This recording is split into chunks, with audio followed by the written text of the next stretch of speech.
क्या मामला है? सर मैं एक ज़मीन लिया था ग्राम मिल्हा में, थाना कलवारी, गाटा संख्या 436 14 एयर, जो बैनामा लिया। उसके बाद अमल दरामद भी हो गया, खतौनी भी है। उसके बाद धारा 24 से पत्थर नस्ब कराया, उसमें कायमी दिया गया, बार बार खारिज हुआ कानूनी न्यायालय से। 3-4 साल से मुझे परेशान किया जा रहा है। और जब भी मैं वहाँ कुछ करने जाता हूँ तो 80 महिलाएं जो है पूरा फौज बना करके मेरे आदमियों को मार मार के गाली गलौज दे करके खदेड़ देती हैं। और आज 2 साल से 3 साल से यही धमकी मिल रही, तुमको SC में फंसा देंगे, तुमको जान से मरवा देंगे, तुम्हारा हत्या करवा देंगे, यही सब चल रहा है। मैं 2 साल से सर अपनी दुकान छोड़ करके वहाँ से भागा हूँ। जो थाने की रिपोर्ट भी आ रही है कि 2 साल से मेरी दुकान बंद है, वहीं जस्ट सामने है। और मेरी ज़मीन पर मुझे कब्जा नहीं करने दे रहे हैं। शनिवार को थाना दिवस था, थाना दिवस पे SDM महोदय थे और CO कलवारी महोदय थे।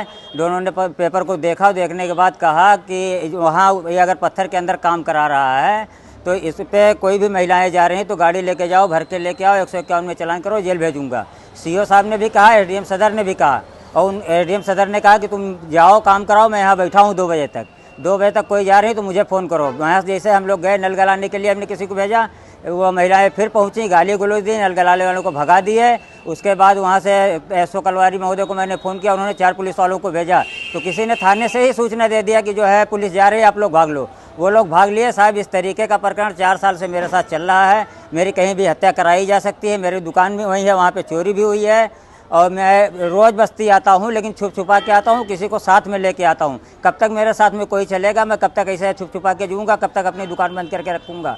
कब तक अपनी ज़मीन में निर्माण नहीं करूँगा? जिसकी सारी जानकारी SP महोदय को भी पल पल की अपडेट मिल रही है और जिलाधिकारी महोदय भी जान रही हैं, SDM सदर भी इस मामले को जान रहे हैं, तहसीलदार महोदय भी जान रहे हैं, नायब तहसीलदार नगर भी जान रही हैं, कानूनगो भी जान रहे हैं। पूरा विभाग इस मामले को जान रहा है। पल पल की अपडेट दे रहा हूं, लेकिन उस ज़मीन पे कब्जा करने जा रहा हूं। SCO के ऊपर कोई वो नहीं हो रहा है। SCO को ना गाड़ी में भर के ला रहे हैं, ना 151 में चालान कर रहे हैं, ना उनको जेल भेज रहे हैं। वो बार बार उपद्रव मचा रही हैं। और सर मैं अपनी ज़िंदगी भय के साए में जी रहा हूँ।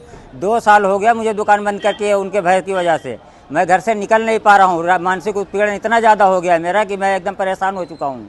जिसके द्वारा आपको प्रताड़ित किया जा रहा है? 80 महिलाएं SR मिल्हा में 12-15 महिलाएं हैं। जब भी किसी को भेजा जाता है वहाँ तो ये मामला बनाया गया कि ये आएंगे ज़मीन कब्जा करने तो हिंदू मुस्लिम करा दिया जाएगा। मैं एक पंडित जी को एग्रीमेंट कर दिया। अब उनके आदमी जाते हैं, उनके साथ भी वही प्रक्रिया अपनाई जा रही है।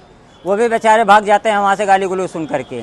ये कंडीशन है। थाने पर गया था, SO महोदय थाने बुलाते हैं, ये लोग जाते नहीं हैं। और जो इनसे कागज़ मांगा जा रहा है, पूर्व SO महोदय गजेंद्र प्रताप सिंह थे, उन्होंने 2 महीने का समय दिया कि तुम्हारे पास अगर आजू बाजू में किसी का घाटे का नंबर हो तो पहले तुम्हारा नपवा के निकलवा दे, कागज़ ले आओ। 2 महीने से इन लोगों ने कोई कागज़ नहीं दिया। हमारे घाटे के चारों तरफ सरकारी संपत्ति है, किसी का कोई नंबर नहीं है। इसलिए मैंने पत्थर गड़वाया धारा 24 में, कहीं सरकारी संपत्ति में मेरा निर्माण न हो जाए। और उसके बाद भी ना होने, कुछ कागज़ ना होने के बावजूद भी ये लोग उत्पीड़न कर रही हैं, वहाँ कुछ करने नहीं दे रही हैं। और प्रशासन हर पल इसकी जानकारी रख रहा है। उसके बाद भी मैं अपनी ज़मीन पर निर्माण नहीं कर पा रहा हूँ। सर मेरी जान को आज भी खतरा बना हुआ है। मेरी दुकान पे मार भी हुई थी, जिसका मुकदमा नहीं लिखा गया। यहाँ से न्यायालय से 3 बार नोटिस जारी करके तलब किया गया विपक्षियों को, लेकिन न्यायालय में नोटिस भी रिटर्न नहीं आई। मेरी तो बात ही छोड़ दीजिए, CGM 3rd के यहाँ से 3 बार नोटिस जारी हुई है और थाने से नोटिस आकर के वहाँ नहीं लगी। 4थी बार न्यायालय ने रजिस्ट्री मुझसे कराया, वो लोग भी, वो रजिस्ट्री भी उन लोगों ने नहीं लिया। ये प्रक्रिया है। जब न्यायालय की नहीं सुन रहे हैं और थाने की नहीं सुन रहे हैं तो हमारी कौन सुनेगा वहाँ पे? क्या परिचय है? क्या नाम है? मोहम्मद आसिफ सर, ग्राम भैरवपुर, थाना कलवारी निवासी।